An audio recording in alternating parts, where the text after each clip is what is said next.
Hello മുത്തുമണികളെ, എന്തെല്ലാണ് തെരുവിൽ കിടന്ന് രണ്ട് പേപ്പട്ടികൾ കിടന്ന് കാ കാ ഗൂ ഗൂ ഗൂ എന്ന് പറഞ്ഞുകൊണ്ട് കീറുന്നുണ്ടെന്നൊക്കെ ആരോ പറയണം. സത്യമാണോ എന്നൊന്നും എനിക്ക് അറിഞ്ഞൂടാ. എന്തായാലും പട്ടിയൊക്കെ രണ്ടും പേ പിടിച്ചെന്നുള്ള കാര്യത്തിൽ ഒരു തർക്കവും ഇല്ല.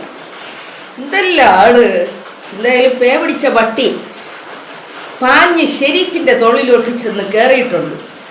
പേ പിടിച്ച പട്ടി ഷെരീഫിന്റെ തോളിൽ ചെന്ന് കയറിയിട്ട് പട്ടികൾ തോളിൽ ചെന്ന് കയറിയിട്ട് പറയണ ഒരു കാര്യം ഉണ്ടായിരുന്നു. ഡാ ഷെരീഫേ, നിന്റെ ഭാര്യയല്ലേടാ ഒളിച്ചോടി പോയത്? ഇതാരാണ് ചോദിക്കണത്? സ്വന്തം സുഹൃത്തിന്റെ ഭാര്യനെ ചാടിച്ചോണ്ട് വന്നവൻ. ആലുവയിൽ സ്വന്തം സുഹൃത്തിന്റെ കൂടെ പണിയെടുക്കുന്ന, രണ്ടുപേരും ഒന്നിച്ച് പണിയെടുക്കുന്ന സ്വന്തം സുഹൃത്തിന്റെ ഭാര്യനെ ചാടിച്ചോണ്ട് വന്നവനാണ് ഈ പറയണത്. അതിന്റെ പേരിലൊരു കേസും ഉണ്ട്. എന്നിട്ട് ആ പുള്ളിക്കാരിനെ എന്താക്കി? ആ പുള്ളിക്കാരി ഇവന്റെ കൂടെ വന്നിട്ട് ഇവൻ പണിയെടുത്ത് തിന്നാൻ കൊടുത്താലല്ലേ, അത് പട്ടിണി കിടന്ന് സഹിക്കാൻ വയ്യാതെ അത് പോയി ഏതോ വീട്ടിൽ ജോലിക്ക് പോയി. ആ വീട്ടിൽ ജോലിക്ക് പോയാൽ കിട്ടണത് നക്കാപ്പിച്ചയാണ്. ഇവന് കള്ളു കുടിക്കാൻ കൊടുക്കാനും ആ കൊച്ചിൻ്റെ മക്കളെ പോച്ചാനും അത് തികയുന്നില്ല. അങ്ങനെ ഇരിക്കുമ്പോഴാണ് ആര് വന്നത്? നമ്മൾ ഈ എവിടെയെങ്കിലും ഏതെങ്കിലും മുള്ളുമുറിക്ക് കയറാൻ റെഡിയായിട്ട് നിൽക്കണത്. മുള്ളുമുറിക്കില്ലെങ്കിൽ മുള്ളുമുറിക്കിൽ കടി തീന്നാ മതി എന്ന് പറഞ്ഞും കൊണ്ട് ചെന്ന് കയറി കൊടുത്തത് ഇവന്റെ നെഞ്ചത്ത്. അവളുടെ ഭാവിയും പോയി. ഈ വിളിച്ചിറക്കിക്കൊണ്ട് ഇവ എന്തോ പറയുന്നുണ്ടായിരുന്നില്ല, എന്തെന്ന്, എടാ റഹീമേ, പെണ്ണിനെ വിളിച്ചിറക്കിക്കൊണ്ടുവന്ന ചെലവിന് കൊടുക്കാൻ കഴിയണോന്ന്.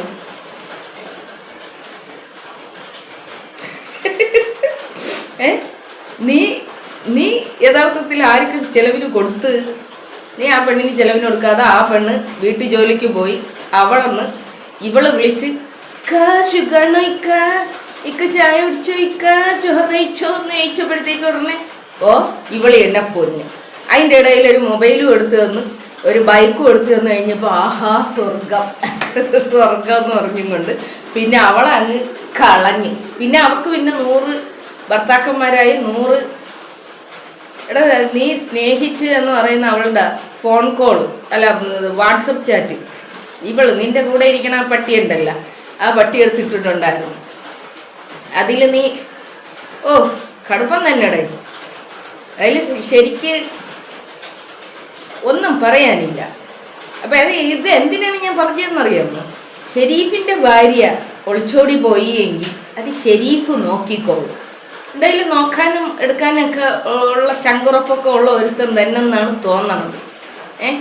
അവൻ്റെ ഭാര്യ ഒളിച്ചോടിപ്പോയി, അത് അവൻ്റെ കുടുംബം നോക്കിക്കോളൂടെ. നീ പോയിരുന്നു നോക്കണ്ട. അതുപോലെ നീ സ്വന്തം കുഞ്ഞിനെ പോലും നോക്കാൻ കഴിയാത്ത നിന്റെ മോളെവിടെ പന്നലവിലാതി. നിന്റെ കയ്യിലിരിപ്പ് കൊണ്ടാണ് ആ കൊച്ചിനെ നിന്റെ തള്ള നോക്കേണ്ട ഗതികേടുണ്ടായത് ഈ വയസ്സാം കാലത്ത്. നീ ജീവിച്ചിരിക്കുമ്പോൾ ഒരു അമ്മേരെ ഏറ്റവും വലിയ തോൽവി എന്താണ് എന്നറിയാമോ? ഒരു പെറ്റുമ്മേരെ ഒരു കോടതിയിൽ ഒരു കേസ് പോയാൽ പോലും പെറ്റുമ്മാരെ കൂടെയാണ് മക്കളെ വിടുകയുള്ളൂ. ഒരു കുട്ടിയെ, ഒരു പെൺകുട്ടിയെ അവളുടെ തന്ത്യാൻ്റെ കൂടെ വിടൂല. കോടതി ഒരുപാട് കാര്യങ്ങൾ അന്വേഷിച്ച് എടുത്ത് അതിൻ്റെയൊക്കെ നൂലാമാലകൾ നോക്കി അതിനൊക്കെ ശേഷം മാത്രമേ ഒരു അച്ഛൻ്റെ കൂടെ ഒരു കുട്ടീനെ വിടുകയുള്ളൂ.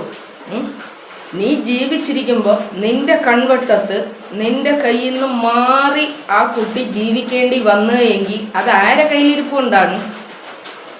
എന്നിട്ട് വന്ന് ബാക്കിയുള്ളവരെ നെഞ്ചത്തോട്ട് കയറണം. ഷെരീഫിൻ്റെ ഭാര്യയുടെ കാര്യം നോക്കാൻ ഷെരീഫിന് അറിയാടിയായി. ഷെരീഫിൻ്റെ കൂടെ ഷെരീഫിൻ്റെ ഭാര്യ ഉണ്ടടിയായി. നീ ആദ്യത്തെ ഭാര്യ, രണ്ടാമത്തെ ഭാര്യ, മൂന്നാമത്തെ ഭാര്യ, നീ അവൻ്റെ ഭാര്യയുടെ കണക്കൊന്നും നീ എടുക്കണ്ട. നിന്റെ ഭർത്താവിൻ്റെ കണക്ക് ആദ്യം എടുക്കണം. നിന്റെ ഭർത്താവിൻ്റെ കണക്ക് ഞങ്ങൾക്ക് പോലും പഠിക്കാൻ വേണ്ടിയിട്ട് പറ്റാത്ത കണക്കിനാണ് ഇരിക്കുന്നത്. രാവിലെ തന്നെ എണീറ്റ് കണി കാണണത് ഈ ശവത്തിൻ്റെ മോന്തായമാണല്ലോ എന്ന് ആലോചിക്കുമ്പോൾ. ഇനി എന്താണ്? കോടതിയിൽ പോയാലും ഒരു കൊച്ചിൻ്റെ ഉത്തരവാദിത്വം എന്ന് പറയുന്നത് അവരുടെ അമ്മ അല്ലെങ്കിൽ അവരുടെ അച്ഛൻ. അതിൻ്റെ ഇടയിലിരുന്ന് വേറൊരു തൊട്ടി ഇരുന്നുണ്ട്. നീ ആരടാ? നീ ഇതുവരെ ചെലവിന് കൊടുത്താടാ? നീ ചെലവിന് അന്ന് തൊട്ടുള്ള ഇന്ന് വരെയുള്ളത് നീ കൊച്ചിന് ചെലവിന് കൊടുക്കണോടാ എന്ന് പറഞ്ഞും കൊണ്ട് അതിൻ്റെ ഇടയിൽ ഇരുന്നുണ്ട് ഒരു തൊട്ടി ഡ്രൈവർ. എടാ നിനക്ക് അവൾ തന്നിരിക്കുന്ന വില തന്നെ ഡ്രൈവറിന്റെ വിലയാണ്. നമ്മൾ ലൈവിൽ കണ്ടതാണ് നിന്റെ ചപ്പക്കുറ്റി അടിച്ച് അവൾ പൊളിക്കണം. നരുന്ത് പോലെയാണ് ഇരിക്കണത്. ആ നരുന്ത് നിന്റെ ചപ്പക്കുട്ടി നീ മീൻകറി എടുത്തതെന്ന് പറഞ്ഞും കൊണ്ട് അവൾക്ക് തിന്നാൻ വെച്ചിരുന്ന മീൻകറി അവിടെ വെച്ചിരുന്നത് നീ എടുത്തതെന്ന് പറഞ്ഞും കൊണ്ട് ലൈവിൽ വന്ന് നിന്റെ മോന്തായം നിന്റെ മോന്തായം അടിച്ചു പൊളിക്കണമെന്ന് ഞങ്ങളൊക്കെ കണ്ടതാണ്. നിങ്ങൾ വിചാരിച്ച് ലൈവ് കട്ടായിട്ടില്ലടാ. അപ്പം ആ കൊച്ചിൻ്റെ കാര്യത്തിൽ തീരുമാനമെടുക്കാൻ ഒന്നുകിൽ ആ കൊച്ചിൻ്റെ അച്ഛൻ അല്ലെങ്കിൽ അമ്മ, അവർക്കേ അധികാരമുള്ളൂ. നീ ആര്? നീ ഇത്തിക്കണ്ണി. നീ പണിയെടുക്കാൻ വേണ്ടിയിട്ട് വയ്യാതെ അവൾക്ക് കിട്ടണ ഭിക്ഷ ഊറ്റി തിന്നാൻ വന്ന ഇത്തിക്കണ്ണി. നിനക്കൊരധികാരവും ഇല്ലടാ. നീ ഉള്ളത് കൊണ്ട് മാത്രമാണ് ആ കൊച്ച് അതിൻ്റെ അമ്മമ്മേരടുത്ത് പോയി നിൽക്കുന്നത്. അതിൻ്റെ കാരണം എന്താണെന്ന് നിനക്കും അവക്കും ഒക്കെ നന്നായിട്ട് അറിയാമല്ലോ അല്ലേ? നിന്നങ്ങ് പ്രസംഗിക്കുകയാണ്. അവിടെ തന്നെ ആ കൊച്ചു നിൽക്കും. പഞ്ചായത്തിൻ്റെ പേരിലല്ല, നീ ആരുടെ പേരിൽ കൊണ്ട് കേസ് കൊടുത്താലും ശരിയല്ല, കൊച്ച് അതിൻ്റെ അമ്മുമ്മേരെ കൂടെ നിൽക്കും. പഠിച്ചാലും പഠിച്ചില്ലെങ്കിലും അതിൻ്റെ അമ്മുമ്മ തന്നെ അതിനെ വളർത്തും. ഒരു ചുക്കും നിങ്ങൾക്ക് ചെയ്യാൻ പറ്റൂല. അതിൻ്റെ അമ്മുമ്മ അതിനെ വളർത്തും. ആ കൊച്ചിന് ചെലവിന് അതിൻ്റെ തന്ത്യാൻ കൊടുക്കും. നീ എന്ത് ചെയ്യും? എടാ ആ കൊച്ചിൻ്റെ തന്ത്യാൻ കൊടുക്കും. ആ കൊച്ചിനെ കൊണ്ട് ഇങ്ങനെ നാട്ടുകാരെടുത്ത് അയ്യോ എൻ്റെ മോള് നന്നായിട്ട് പഠിക്കണേണ് എന്നൊക്കെ പറഞ്ഞും കൊണ്ട് കുറേ പേര് പൈസ തന്നുകൊണ്ടിരുന്നല്ലേ. ഈ സ്കൂൾ തുറന്നപ്പോൾ ആരും തന്നില്ല അല്ലേ? പക്ഷെ എന്താ പറയാ, ഇപ്പം എല്ലാ വഴിയും പടച്ച തമ്പുരാൻ അടച്ച്. അപ്പം ആകെ ഒരുതരം വെപ്രാളവും പരവേഷവും ഭ്രാന്തും.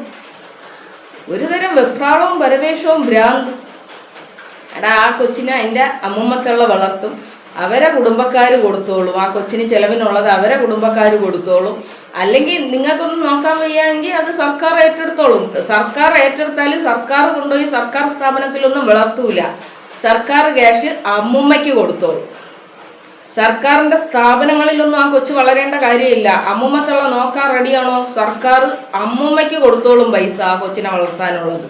അല്ലാതെ നീ ചിന്തിക്കും പോലെ ഇപ്പം കൊണ്ടുപോയി സർക്കാർ സ്ഥാപനത്തിൽ കൊണ്ടുവന്ന് നിർത്താമെന്നൊന്നും നീ വിചാരിക്കണ്ട. ആ കൊച്ചിനെ ഒന്നുകിൽ അതിൻ്റെ അമ്മൂമ്മ വളർത്തും, അല്ലെങ്കിൽ അതിൻ്റെ തന്തിയാൻ വളർത്തും. നീ പോയി നിന്റെ കൊച്ചിന് ചെലവിന് കൊടുടാ. ഈ പറയാൻ വേണ്ടിയിട്ട് യോഗ്യത നിനക്കെന്തിരിക്കുന്നു? നീ ഷെരീഫിൻ്റെ ഭാര്യയുടെ എണ്ണ എടുക്കാൻ വേണ്ടിയിട്ട് നിൽക്കുന്നു. അവർ ഒളിച്ചോടി പോയാൽ, അവർ ഹോട്ടലിൽ പോയാൽ, അവർ മറ്റടുത്ത് പോയാൽ അത് നോക്കാൻ വേണ്ടിയിട്ട് നിൽക്കുന്നു. നീ നിന്റെ കാര്യം നോക്കടാ. നിന്റെ ഭാര്യ എന്ത് ചെയ്യുന്നെന്ന് നോക്കടാ.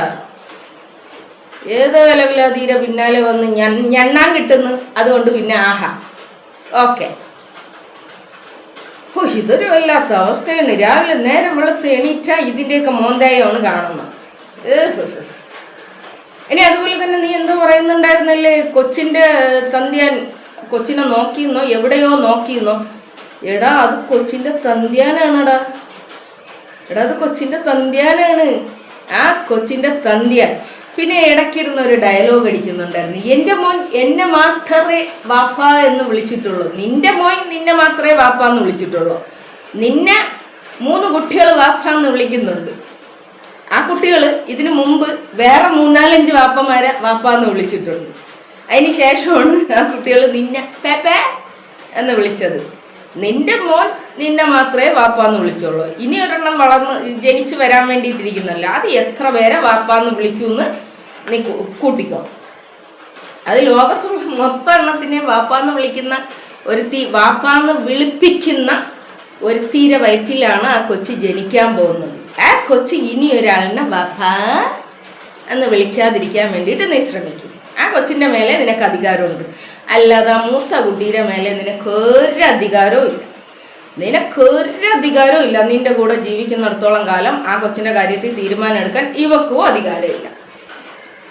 അധികാരമില്ല എന്നുള്ളത് ഓഫീസർമാർ പറഞ്ഞതല്ലേടാ. പിന്നെ എന്തിനാടാ നാട്ടുകാരെ ഈ ബഹളം കാണിക്കണത്?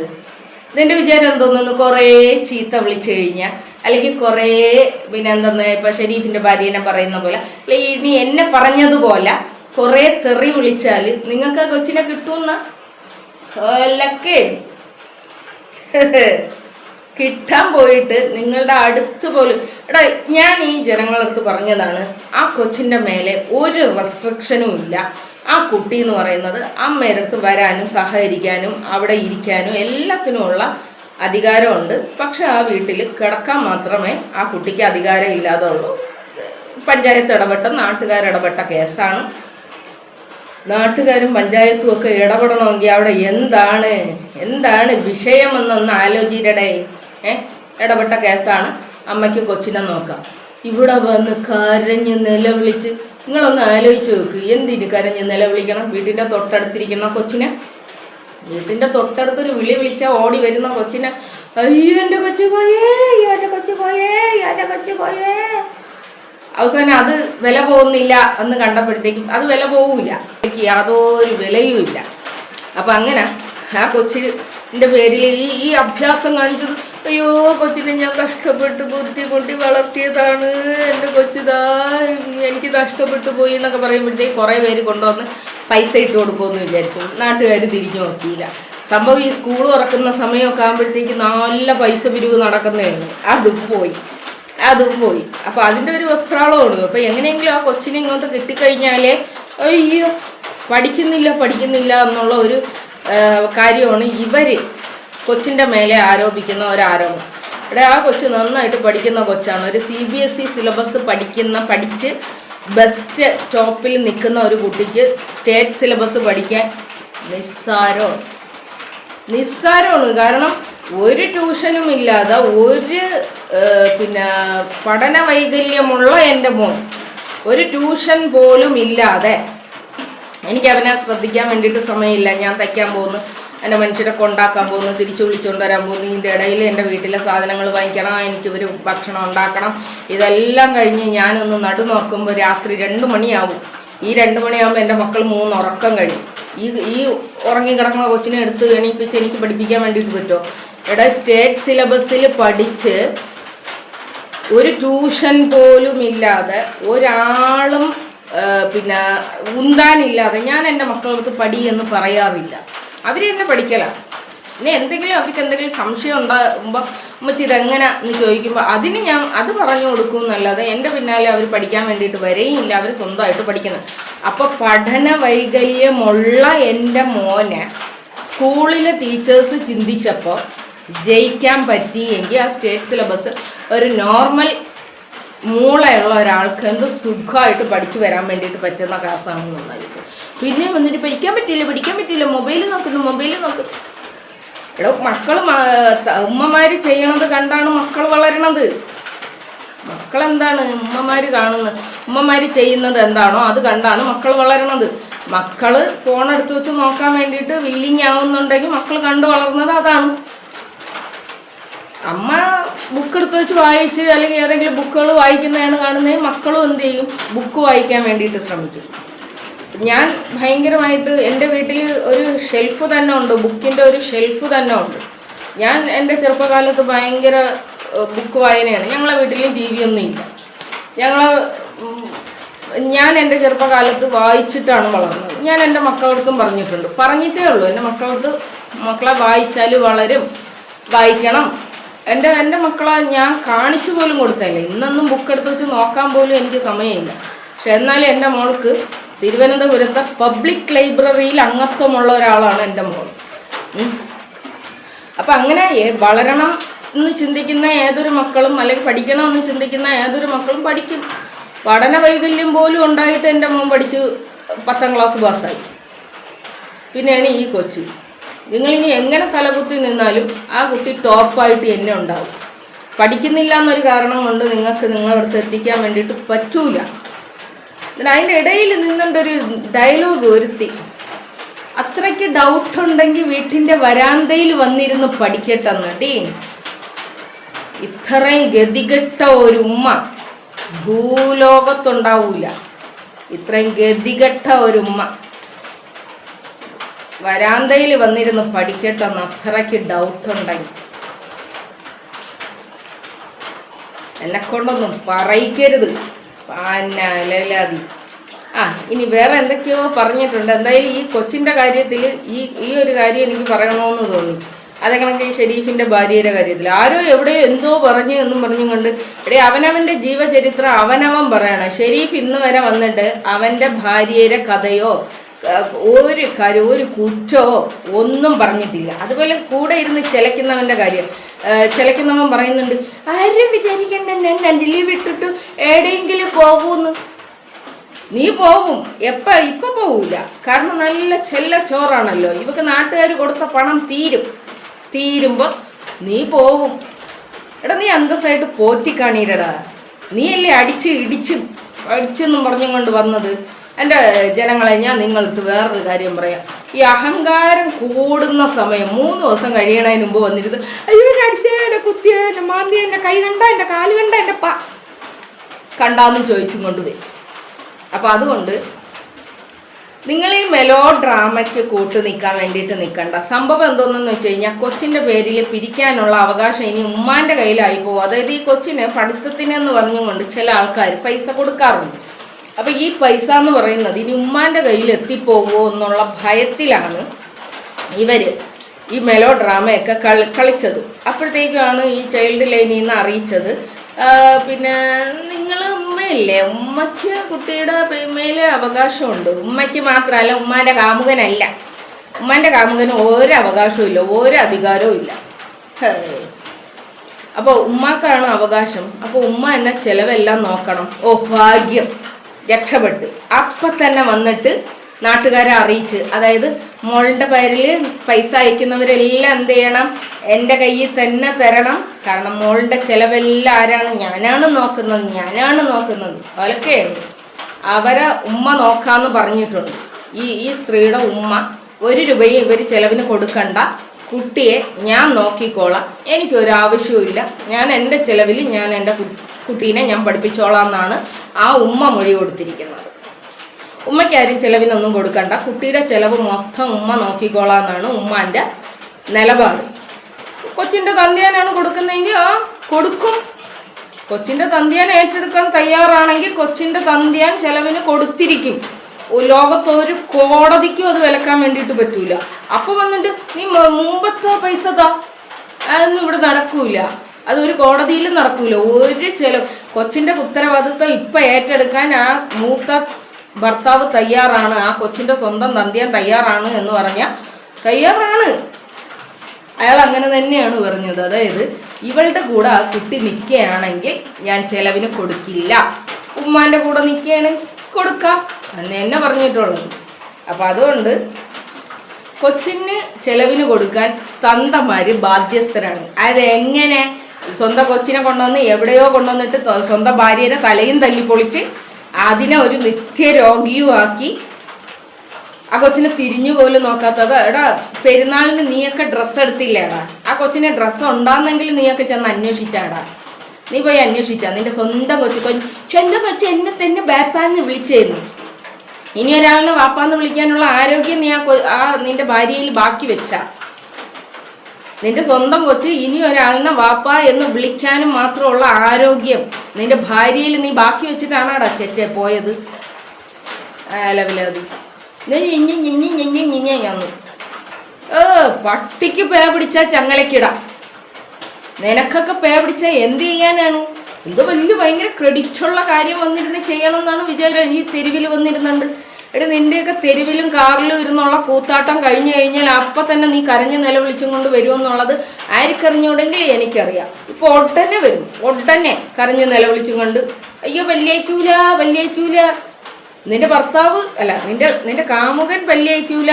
നീ ഇന്നലെ എന്നെ എന്തോ പറഞ്ഞത്രേ, എൻ്റെ ചുണ്ട് കൊണ്ടുവന്നിട്ട് ഒരയ്ക്കാൻ. നീയാണാടി എൻ്റെ ചുണ്ട് കടിക്കണത്. എടി എൻ്റെ ചുണ്ട് ഉപയോഗിക്കുന്ന ആൾക്കില്ലാത്ത പരിപാടി പരാതിയാണാടി നിനക്ക്. എൻ്റെ ഭർത്താവ് നിൻ്റെ അടുത്ത് വന്ന് പരാതി പറഞ്ഞാടി ആലോചില്ലാതി. നീ ആദ്യം പോയി നന്നായിട്ട് വൃത്തിക്ക് പല്ലുതേ. നിന്റെ പല്ലിൻ്റെ അവസ്ഥ എന്താണ്? നാട്ടുകാരെ പല്ലും വായും മണപ്പിക്കാൻ വേണ്ടിയിട്ട് നടക്കുന്നു.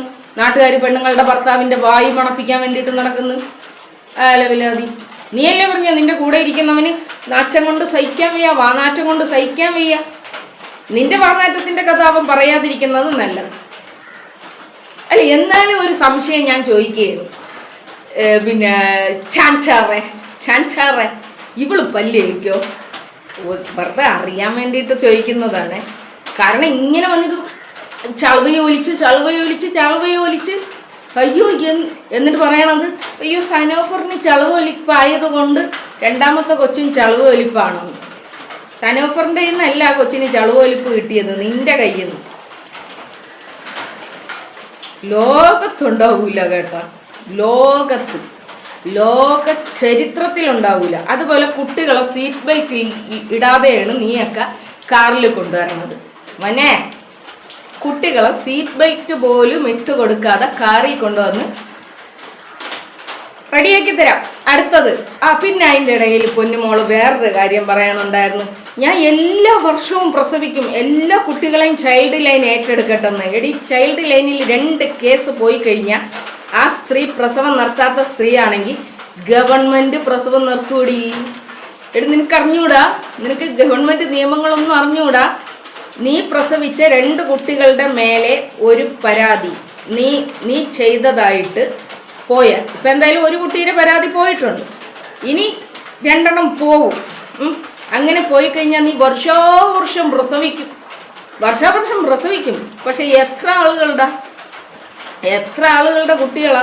ഇവ സൈഡിലിരുന്ന് കേട്ടങ്ങ് രസിക്കുകയാണ്, എൻ്റെ കുട്ടീനെ തന്നെ പ്രസവിക്കുന്നു. എടാ മരങ്ങോടാ, എടാ നിന്നെ അവള് ഈ പ്രസവം കഴിഞ്ഞു കഴിഞ്ഞാൽ ഉടൻ ചവിട്ടി പുറത്താക്കൂടെ പൊട്ട. കാരണം ഇവൾക്ക് പ്രസവം എടുക്കാൻ ആൾ വേണം, പ്രസവത്തിന് കൂടെ നിൽക്കാൻ ആൾ വേണം. നീ എന്നെ ഒന്ന് ആലോചിച്ച് നോക്ക്. നീ പോകുന്ന സമയത്ത് ഉമ്മ നല്ലത്, നീ വന്നു കഴിഞ്ഞാൽ ഉമ്മ മോശം.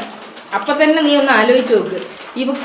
ഇവളുടെ കാര്യങ്ങൾ നടത്താൻ ഒരു ജോലിക്കാരനെ ആവശ്യമുണ്ട്, അല്ലെങ്കിൽ ജോലിക്കാരിയെ ആവശ്യമുണ്ട്. ആ ജോലിക്കാരിയുടെ അവസ്ഥയിൽ നിന്നാണ് ആ കുട്ടീനെ രക്ഷപ്പെടുത്തി കൊണ്ടുപോയത് നാട്ടുകാരും പഞ്ചായത്തും ഒക്കെ ചേർന്ന്. നിന്റെ അവസ്ഥ എന്ന് പറയുന്നത് നീ കുറേ പണിയെടുത്ത്, പിന്നെ ഒരു കാര്യം എന്തെന്ന് വെച്ച് കഴിഞ്ഞാൽ അവൾ നിനക്ക് ശമ്പളം തരുന്നുണ്ടല്ലോ, അതൊരു സമാധാനം. നിനക്ക് ദിവസവും അവൾ ഓരോ കുപ്പി എടുത്ത് തരുന്നുണ്ടല്ലോ. ഈ കുപ്പി അങ്ങ് ഉള്ളിൽ പോയി കഴിഞ്ഞിട്ട് ആ കവലയ്ക്ക് കിടന്ന് നീ കാണിക്കുന്ന ഡാൻസ് പ്രോഗ്രാം, അത് എൻ്റെ കയ്യിൽ കുറേ ആൾക്കാർ തന്നു. പിന്നെ ഞാൻ പ്രൈവസി മേടിച്ചിട്ട് ഇടാത്തതാണ് കേട്ടോ.